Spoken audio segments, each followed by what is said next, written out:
আকাশবাণী কলকাতা স্থানীয় সংবাদ পড়ছি নমামি বসুরুদ্র। প্রথমে বিশেষ বিশেষ খবর।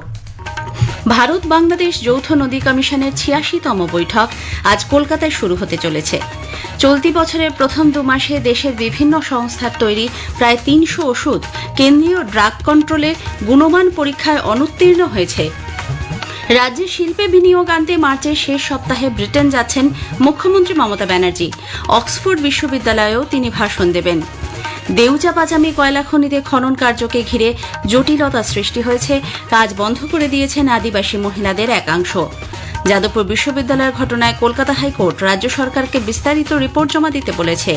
এদিকে এই ঘটনার প্রেক্ষিতে শিক্ষামন্ত্রীকে জেড ক্যাটাগরির নিরাপত্তা দিচ্ছে রাজ্য সরকার। এএফসি চ্যালেঞ্জ লিগের কোয়ার্টার ফাইনালের প্রথম পর্বের ম্যাচে ইস্টবেঙ্গল ০-১ গোলে তুর্কমেনিস্তানের ক্লাব এফসি আরকাদাগের কাছে পরাজিত হয়েছে। আসছে বিস্তারিত খবরে। ভারত বাংলাদেশ যৌথ নদী কমিশনের ৮৬তম বৈঠক আজ কলকাতায় শুরু হতে চলেছে। একটি ৫-তারা হোটেলে বাংলাদেশ থেকে আসা ১১ সদস্যের প্রতিনিধি দলের সঙ্গে কেন্দ্রীয় প্রতিনিধি দল, রাজ্য সরকারের সেচ এবং জনশক্তি দপ্তরের সচিব সহ ভারতীয় পক্ষের সদস্যরা বৈঠকে বসবেন। সকাল ১০টা থেকে শুরু হওয়া এই বৈঠক থেকে গঙ্গা পদ্মা জল চুক্তির পুনর্নবীকরণ সহ বেশ কিছু গুরুত্বপূর্ণ সিদ্ধান্ত নেওয়া হতে পারে। তার মধ্যে অন্যতম গুরুত্বপূর্ণ ভারত ও বাংলাদেশের মধ্যে দিয়ে বয়ে চলা নদীগুলির সমস্যা নিয়ে আলোচনা। দুই দেশের সচিব পর্যায়ের বৈঠকের পর এই বিষয়টি নিয়ে ৬ সদস্যের একটি টেকনিক্যাল কমিটি গঠিত হতে পারে। সেখানে দুদেশের প্রতিনিধিরা থাকবেন। এই টেকনিক্যাল কমিটি আগামীকাল বৈঠক করবে। কমিটি আগামী ৩ মাসের মধ্যে এই চুক্তির ভবিষ্যৎ নির্ধারণ করবে বলে খবর। চলতি বছরের প্রথম ২ মাসে দেশের বিভিন্ন সংস্থার তৈরি প্রায় ৩০০ ওষুধ কেন্দ্রীয় ড্রাগ কন্ট্রোলের গুণমান পরীক্ষায় উত্তীর্ণ হতে পারেনি। এর মধ্যে রাজ্যের একাধিক সংস্থার ওষুধ রয়েছে। বাজার থেকে এইসব ওষুধের নমুনা নিয়ে পরীক্ষা চালায় কেন্দ্রীয় ওষুধ নিয়ন্ত্রক সংস্থা। পরীক্ষার পর সেগুলিকে নট ফর স্ট্যান্ডার্ড কোয়ালিটির ড্রাগস ঘোষণা করা হয়েছে। অনুত্তীর্ণ ওষুধের তালিকায় নামী সংস্থার বহুল প্রচলিত ব্র্যান্ডের একাধিক ওষুধ রয়েছে বলে রিপোর্টে প্রকাশ করা হয়েছে, যে কারণে চিকিৎসক সমাজের পাশাপাশি সাধারণ মানুষের মধ্যেও উদ্বেগ ছড়িয়েছে। একটি প্রতিবেদন। বাজারে জাল ওষুধের রমরমা নিয়ে জল্পনা কল্পনার মধ্যেই সেন্ট্রাল ড্রাগ স্ট্যান্ডার্ড কন্ট্রোল অর্গানাইজেশনের ওষুধ পরীক্ষার সাম্প্রতিক রিপোর্ট নতুন করে উদ্বেগ তৈরি করেছে। বিভিন্ন কারণে ড্রাগ কন্ট্রোলের ছাড়পত্র পায়নি নামি দামি ব্র্যান্ডের একাধিক ঔষধ। এর মধ্যে কাপ সিরাপ, সাধারণ স্যালাইন থেকে শুরু করে পক্সের টিকা, বিভিন্ন অ্যান্টিবায়োটিক ওষুধই রয়েছে। বেশিরভাগ ক্ষেত্রেই দেখা গেছে প্যাকেটের গায়ে ছাপানো দাবি অনুযায়ী ভেতরের ওষুধ মেলেনি।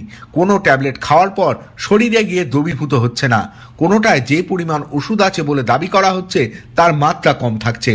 এই ওষুধগুলির সম্পর্কে সতর্কতা জারি করেছে কেন্দ্রীয় ড্রাগ কন্ট্রোল। গুণমানে অনুত্তীর্ণ এইসব ওষুধ নিয়ে সতর্ক রয়েছে চিকিৎসক সমাজও।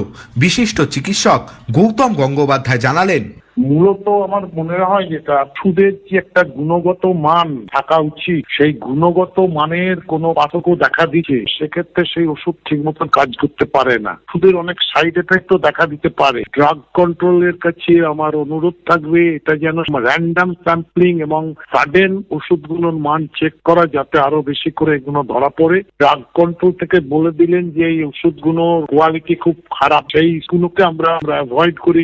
অভিরূপ ভট্টাচার্য, আকাশবাণী সংবাদ, কলকাতা। রাজ্যে শিল্পে বিনিয়োগ আনতে মার্চের শেষ সপ্তাহে ব্রিটেন যাচ্ছেন মুখ্যমন্ত্রী মমতা ব্যানার্জি। সেই সঙ্গে অক্সফোর্ড বিশ্ববিদ্যালয়ে তিনি বক্তব্য রাখবেন। নবান্ন সূত্রে খবর, দুবাই হয়ে তিনি লন্ডন পৌঁছবেন ২১শে মার্চ। ২৮শে মার্চ পর্যন্ত সেখানে থাকবেন। পরদিন তাঁর কলকাতায় ফেরার কথা। চলতি মাসের ২৫ তারিখ পশ্চিমবঙ্গ শিল্পোন্নয়ন নিগম, ফিকি এবং ইউকে ইন্ডিয়া বিজনেস কাউন্সিলের সঙ্গে মিলিত উদ্যোগে আয়োজিত শিল্প সম্মেলনে উপস্থিত থাকবেন মুখ্যমন্ত্রী। এ রাজ্যের প্রথম সারির শিল্পপতিরাও ওই সম্মেলনে যোগ দেবেন।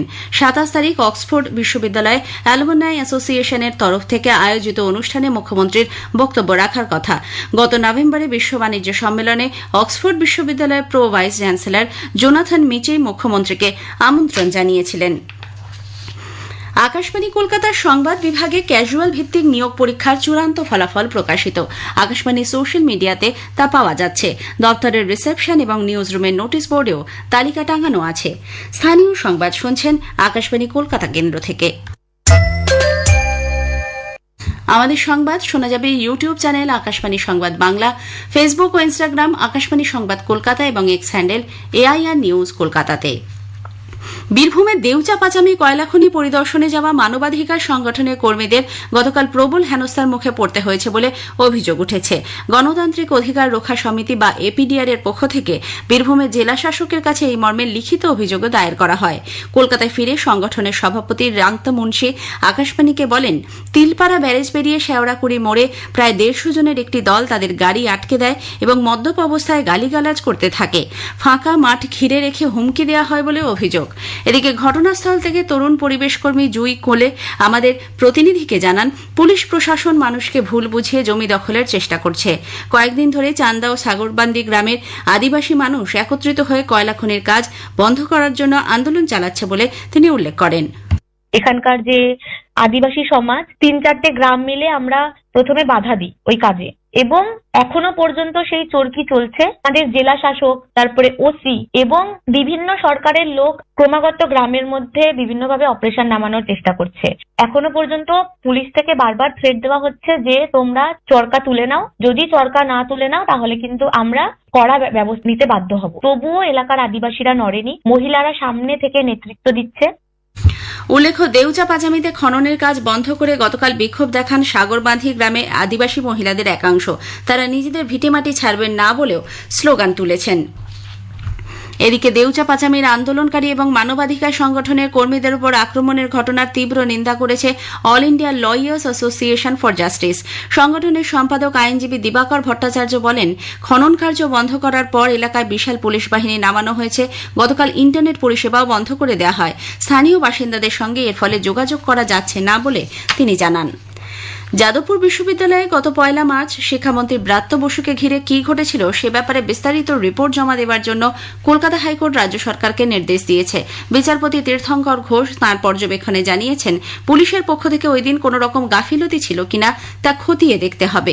কোন সাংবিধানিক কর্তৃপক্ষের অত্যন্ত কাছে কিভাবে এত জমায়েত হতে পারে তা নিয়ে প্রশ্ন তুলে বিচারপতি ঘোষ বলেন, ওই ভিড় সম্পর্কে গোয়েন্দাদের কাছে খবর না থাকলে আগামী দিনে পরিস্থিতি প্রতিবেশী দেশের মতো হবে। বিভিন্ন অভিযোগে পুলিশের নিষ্ক্রিয়তার বিরুদ্ধে কিছু পড়ুয়ার দায়ের করা পিটিশনের শুনানিতে গতকাল বিচারপতি বলেন, পশ্চিমবঙ্গের অন্য কোথাও যাতে এই ঘটনার পুনরাবৃত্তি না হয় তার লক্ষ্য রাখতে হবে। মামলাকারীদের আইনজীবী পরে সাংবাদিকদের বলেন, বিচারপতি তাঁর পর্যবেক্ষণে রাষ্ট্রকে রাষ্ট্রের মতোই কাজ করার নির্দেশ দিয়েছেন। আদালত বলেছেন যে স্টেটকে স্টেটের মতো বিহেভ করতে হবে। স্টেট যদি বায়াসড মনোভাব দেখায় তাহলে তো সাধারণ মানুষের বিশ্বাস উঠে যাবে।